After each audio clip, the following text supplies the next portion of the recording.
Egipto.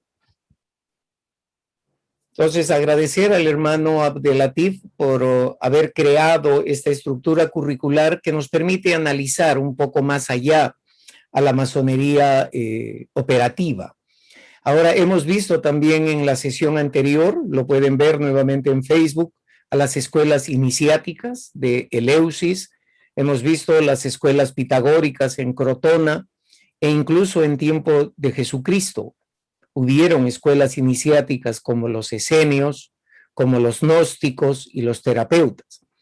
También hemos revisado el mitraísmo, que era la religión de moda en la caída del Imperio Romano, y el cristianismo primitivo. Y todo parece indicar que el cristianismo primitivo también era una escuela iniciática. Y sucedió de que tanto el mitraísmo como el cristianismo eran escuelas de misterio, pero ganaron tanta popularidad que se convirtieron en religiones de las masas. Originalmente tal vez no era el propósito, pero es así como se fueron desarrollando. En esta sesión vamos a ver a las primeras civilizaciones y el desarrollo de los primeros constructores y el criterio usado por estos constructores. Vamos a empezar, hermanos. En los albores de la civilización, ven ahí el gráfico, ¿verdad? Sí. En los albores de la civilización, en el gráfico de la izquierda, podemos ver que los seres humanos eran nómadas, o sea, viajaban por todo lado, eran básicamente cazadores. Por consiguiente, eran depredadores del sistema. Pero por esas razones de vivir en comunidades, el ser humano se convierte en un ser sedentario. Para organizar sus comunidades, se vuelven agricultores y por consecuencia arquitectos, o sea, para poder establecer sus lugares de residencia y protegerse contra las inclemencias del tiempo. Eso los convierte ya en productores, porque ellos empiezan la domesticación de animales, empiezan las técnicas de sembrado, de riego, de cosecha, y es ahí como van desarrollando los albores de la ciencia. Es desde ahí que ellos vienen a conocer el movimiento del sol, empiezan a ver los días más largos del año y los más cortos que determinan los solsticios, etc. Entonces, la ciencia en verdad no es escrito porque se descubrió en laboratorios. La ciencia es el proceso de observación. Entonces, ustedes van a ver que la agricultura se desarrolló en las riberas de los ríos, porque lo que necesita la agricultura principal y primordialmente es agua. La vista de la izquierda es el valle del Nilo y la vista de la derecha es el río Yangtze en China. Entonces, estos ríos, al igual que el Tigris y el Éufrates, donde se desarrolló Mesopotamia, y dicho sea de paso, Mesopotamia es un nombre griego que quiere decir entre ríos. Por eso estos dos ríos estaban a los alrededores de lo que fue el desarrollo de la cultura mesopotámica. De igual manera, en la India podemos ver el río Indo, podemos ver el río Ganges, que poco a poco el río Ganges se fue convirtiendo en un río sagrado también. Una vez establecidas las bases de la agricultura, el ser humano primitivo empezó a desarrollar la arquitectura. Pero uno se preguntará por qué es de que el ser humano no solamente hizo pequeñas casas, pequeñas chozas, sino empezó a desarrollar estos portentos que ustedes están viendo acá. El de la izquierda es un zigurat. ¿Qué es un zigurat? Es una de esas construcciones ciclópeas que hicieron en la zona de Sumeria. y eso está mencionado en la Biblia, lo que todos conocemos como la Torre de Babel. Es una mención de estas figuras. El de la derecha, ahí con mi esposa en primer plano, esa es la pirámide escalonada que se encuentra en Saqqara, en las afueras del Cairo. ¿Y por qué ellos tuvieron? Esa es una de las primeras pirámides, no podían darle esa rigidez que tenían las otras pirámides construidas casi 1200 años después, sino inicialmente lo hicieron así, escalonado, para poder ir estructurando bases sólidas. Pero ¿por qué tenían que hacer estas construcciones ciclópeas? ¿Por qué no se conformaron con hacer viviendas y cosas así? Sino que ya existían conocimiento de que todo el mundo quería tratar de llegar hacia la divinidad. O sea, desde los albores de la humanidad, el hombre estableció que la divinidad vivía por encima de nosotros. Entonces ellos empezaron a hacer sus construcciones para poder acercarse a la divinidad. Ahí vemos el Sigurat, como les repito, y las primeras pirámides que se crearon.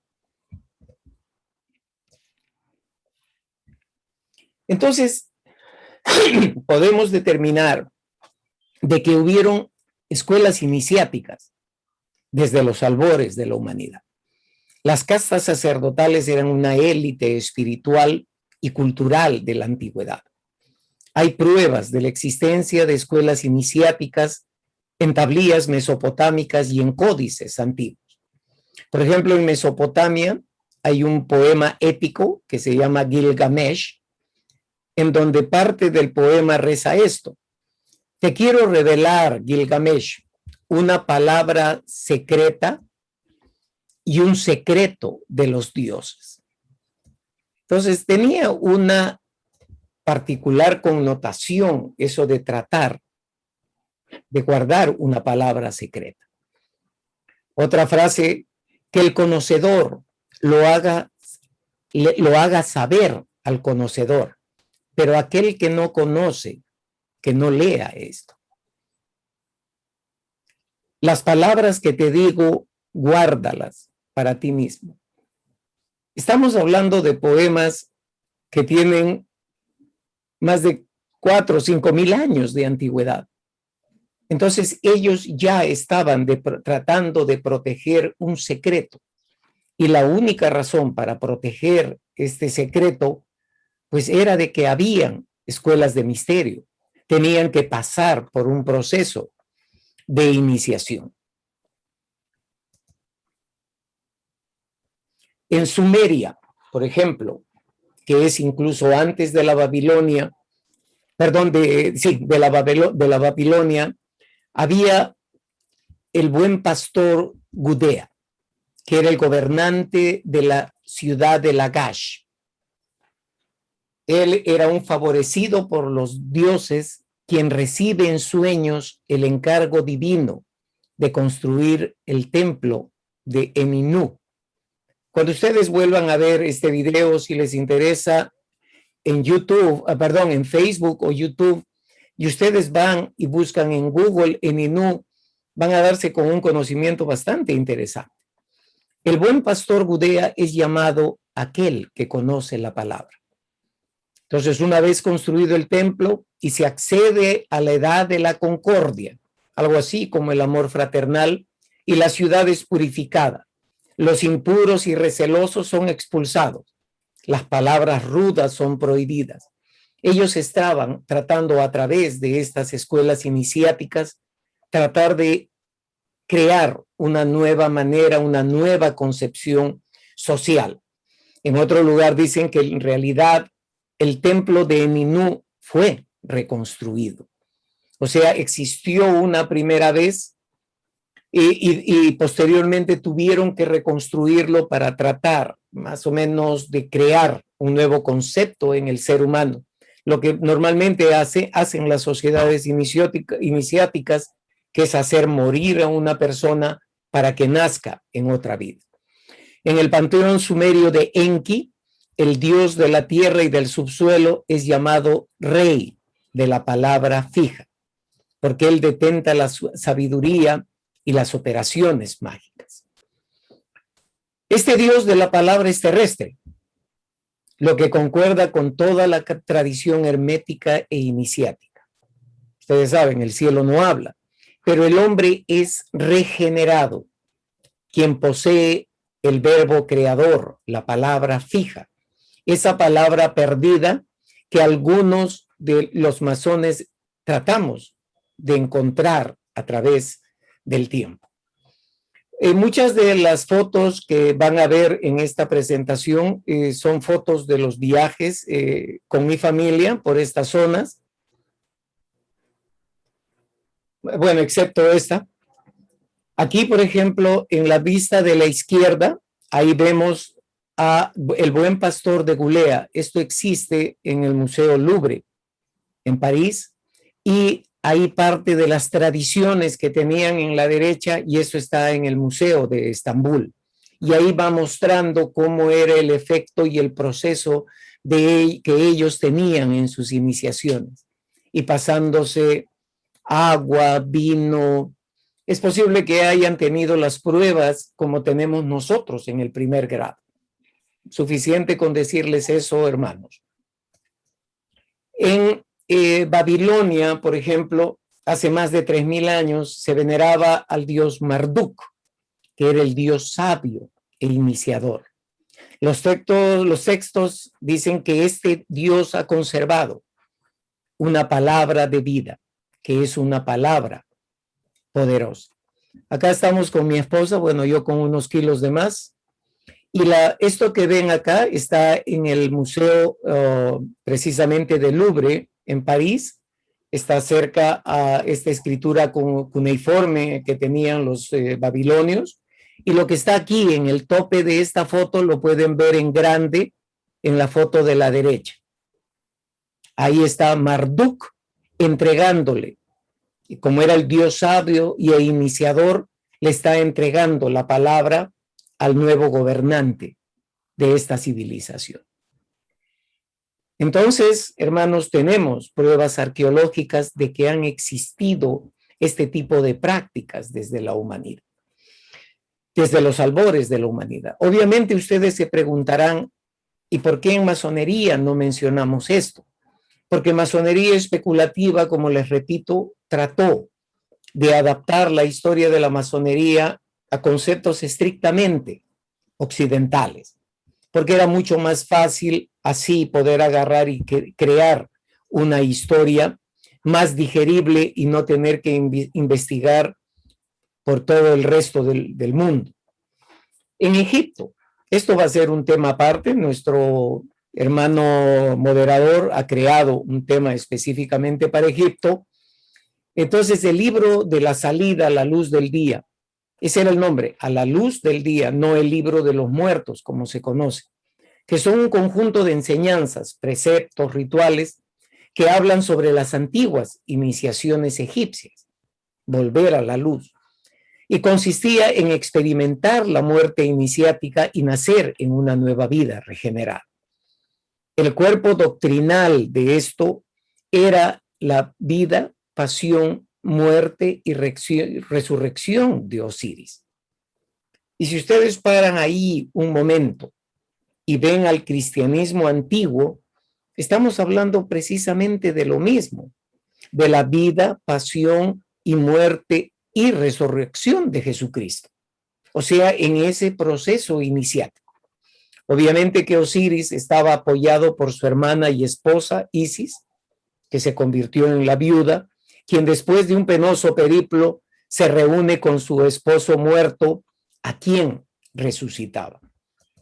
Si ustedes ven, por ejemplo, estas son algunas construcciones, acá en la izquierda, ahí vemos al centro, precisamente a Osiris, detrás está a su esposa Isis, y por delante de Osiris está la que iba a ser la esposa de Horus, el hijo de esta pareja. Obviamente, si ustedes ven, la futura esposa de Horus es bien parecida a Isis, Bueno, desde la antigüedad también las suegras querían que la que se casara a su hijo era como ellas, pues. Entonces esto ya existía. Al otro lado ven un templo en Comombo y precisamente también en esta parte ahí ven a Osiris, a Horus, incluso al buey Apis. O sea, ellos trataron de simbolizar todo esto en sus templos, pero el factor principal era demostrar que eran escuelas iniciáticas, pero obviamente ese conocimiento no era popular. El texto de la oscuridad a la luz trata del viaje que debe recorrer el alma del difunto, en este caso Osiris, pero en realidad es un libro de instrucciones para quienes por medio de la iniciación tienen que morir en vida y realizar el viaje de las tinieblas hacia la luz. Osiris dice: los misterios que están en mí producen la metamorfosis, o sea, el cambio, porque esos misterios de la muerte y la resurrección del Dios de la palabra en un hombre vivo. Insisto de que solo secundariamente es una enseñanza ofrecida a quienes han muerto de muerte vulgar para que encuentren el camino de su salvación.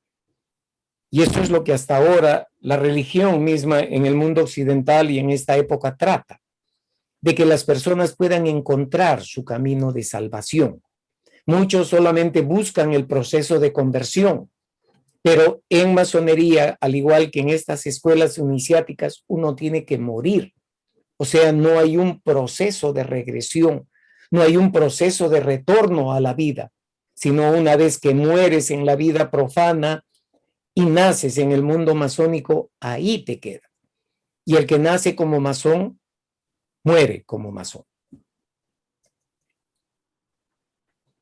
En la India, ustedes van a ver en la India que cuando uno pregunta sobre las disciplinas y las escuelas de yoga y les dice, ¿y cuándo apareció todo eso en la India? Las personas que conocen este tema, y tenemos muchos hermanos aquí, como el hermano Ildefonso, el hermano Benigno, el hermano Pablo Zurita, incluso nuestro hermano Miguel Reyes, ellos en la India dicen, esto nunca apareció, toda la vida estuvo acá. O sea, fueron posiblemente escuelas creadas de misterio por la propia divinidad, para que el ser humano tenga control sobre sus mentes y sus cuerpos. Por ejemplo, el Hatha Yogi es el control físico-mental para lograr niveles superiores de conciencia, de tal manera que el ser humano pueda controlar sus propias funciones corporales, la digestiva, el ritmo cardíaco, la temperatura corporal, el ritmo respiratorio. El Raja Yogi, obtener autoconocimiento a través de la retracción sensorial, la concentración, la meditación. Es como si en la creación del universo hubieran mandado al ser humano después de la creación con un manual de instrucciones, para que él no dependa de la divinidad para su salvación, sino que él tenga control de todo eso. El Karma Yogi, que siempre hablamos con los hermanos, busca la liberación a través de la acción desinteresada, superando la ambición y la vanidad. El Kundalini Yogi, que será nuestro tema de mañana, es la búsqueda de los centros energéticos del cuerpo, de los chakras. El Bhakti Yogi busca la liberación a través de la devoción y el amor a Dios. El Mantra Yogi son técnicas de fonema sagrado que normalmente nuestro hermano Víctor Mosquera nos enseña, y esos fonemas tienen sentido esotérico que también despierta nuestros centros energéticos. Y el Jnana Yogi, que es la búsqueda del conocimiento real, liberando al hombre de ilusiones materiales. Entonces, si ustedes ven, hay una serie de escuelas de formación en la India en donde permiten de que el ser humano pueda agarrar y tener control de sus acciones, de sus actividades corporales e incluso pueda generar terapias para que puedan recomponer sus sistemas.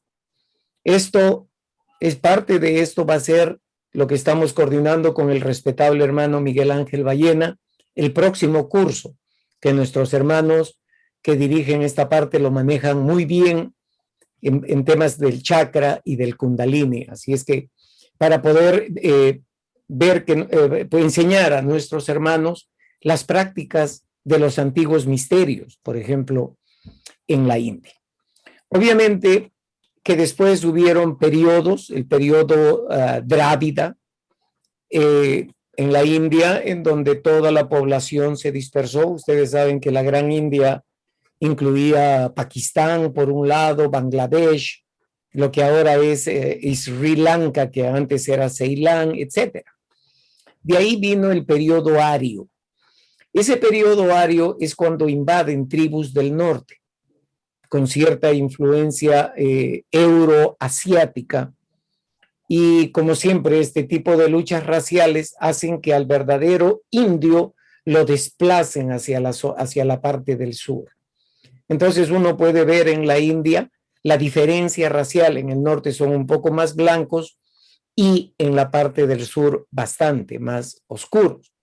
Ahí viene posteriormente a esto, ya cuando en Pakistán, en lo que ahora es Pakistán, empieza el nacimiento de un tremendo imperio, que es el imperio de Chandragupta. Este imperio creó un florecimiento en la India que permitió que estas doctrinas yogis, estas escuelas yogis, sean conocidas por la gran parte de la población. Ustedes ven ahora ahí la construcción de sus templos. Esos templos tenían un diseño arquitectónico perfecto. Si ustedes ven a la izquierda, miren esos pilares, esas columnas, pero no eran diseños arquitectónicos como nosotros tenemos en Occidente, sino eran como inspiración divina que ellos trataban de dedicarle a los dioses. Si miran a la foto de la derecha, miren esa precisión geométrica que tienen esas formas. Lo que ellos buscaban a través de estas construcciones no solamente era la estética arquitectónica, sino lo que buscaban era la armonía que podían encontrar aquí o construir aquí como se veía en el cosmos, porque había un acercamiento entre ellos, la divinidad y también el cosmos. Aquí ustedes en la vista de la izquierda pueden ver lo que se conoce como Chant Baori. Chant Baori fue construido más o menos en los 800 de nuestra era y es un pozo de agua. El de la izquierda es un pozo de agua que está dedicado a Harshat Mata, que es la vista de la derecha, y Harshat Mata es la diosa de la alegría y de la felicidad. O sea, lo que ven en la vista de la derecha, ese es su templo. Pero miren lo que es Chant Baori y esa precisión geométrica que le pusieron ellos a esa construcción. Entonces tenían todo un ritual para poder bajar en ciertas fechas a poder sacar el agua de ahí. Es impresionante cómo, cuando todavía en Europa habían culturas bárbaras, miren el grado de civilización gracias a estos principios y escuelas iniciáticas y de misterios, Oriente ya había desarrollado. Es impresionante. Por suerte, todos los que estamos aquí somos mayores. Acá ustedes en la vista, de la izquierda, ven los templos eróticos en una zona que se llama Cajurayo. Y esto fue construido entre los 950 a 1050 después de Cristo, durante la dinastía Chandela. Es parte de la práctica sexual tántrica. Si ustedes ven la imagen de la derecha, eso es lo que existe en las paredes del templo. Yo a esa foto le llamo Misión Imposible. Y mi esposa le llama Sálvese quien pueda. Entonces, ¿qué es lo que sucede? Ellos, la práctica sexual tántrica no quiere, como en Occidente, que el sexo se convierta en tabú, sino que debemos reconocerlo como que es parte de nuestra naturaleza y saber controlar. Ellos nunca ocultaron a su población este tipo de cosas y de imágenes, mientras que en Occidente siempre lo vimos como una aberración cualquier cosa. La aberración no está en el acto o en la vista, la aberración está en la mente del ser humano que procrea este tipo de cosas, pero ellos lo aceptaban como tal. Entonces ellos en esta zona de Cajurayo adornaron sus templos con esto, para que las personas antes de ingresar y poder rezar, orar a la divinidad, hayan sacado de su mente este tipo de conceptos. En nuestra sociedad moderna hay que rezar duro si alguien ha tenido ideas de esta naturaleza y dejar una buena limosna al final de la misa. O sea, son conceptos completamente diferentes. Esta es una última foto de la India y se llama el Dhamek Stupa. Fue construido en el año 500 y fue para reemplazar una antigua estructura que había sido comisionado por un rey, el rey Ashoka, el 240 antes de Cristo, y este es un monumento que conmemora a las actividades de Buda en esta zona. Esto está cerca a la ciudad de Varanasi, cerca al río Ganges, en la India, y es un monumento precisamente al paso de Buda por esta zona del norte de la India. Otra cultura, bueno, antes de continuar con la cultura china, no hemos tratado absolutamente nada de lo que es la religión hinduista, nada sobre el hinduismo. El hinduismo tiene 3 dioses. El dios central, que es Brahma, que es el arquitecto, el constructor de todo. El dios de la izquierda, que es Vishnu, que es el dios que protege todo.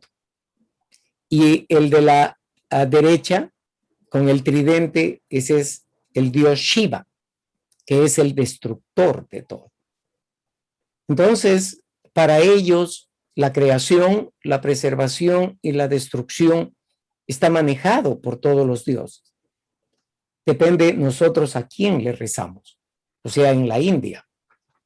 Mientras que si nosotros en la cultura occidental cometemos un acto denigrante, inmediatamente dicen, no, esa es obra del demonio. Y obviamente, pues el demonio no está considerado como una divinidad. Aquí ellos sí han considerado hasta la destrucción parte de la divinidad. ¿Por qué? Porque es el ser humano el que lo invoca. Conceptos completamente diferentes a los que nosotros tenemos en la sociedad occidental. La China. En la China hemos tenido diversas dinastías. Ahí ven ustedes la dinastía Shang de 1600 a 1046 antes de Cristo, la dinastía Zhou y una de las dinastías más importantes, la dinastía Qing. De ahí viene el nombre, China, de Qing. El primer emperador de la dinastía china, él fue el que mandó hacer los soldados de terracota que existen allá en la ciudad de Xi'an, con el que fue enterrado. Es impresionante ver cómo hicieron soldados de tamaño natural y lo increíble es de que no fueron hechos en serie. Cada uno tiene una particular gesticulación, qué sé yo. De igual manera, este primer emperador fue el constructor de la muralla china.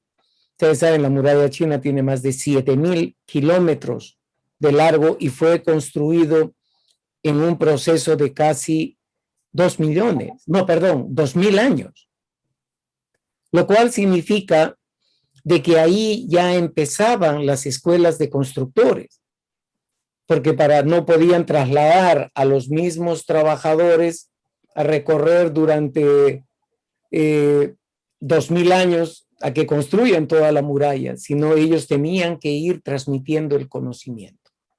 Y ese conocimiento es lo que permitió que hicieran esto para protegerse contra los mongoles, porque está hacia la parte occidental de China.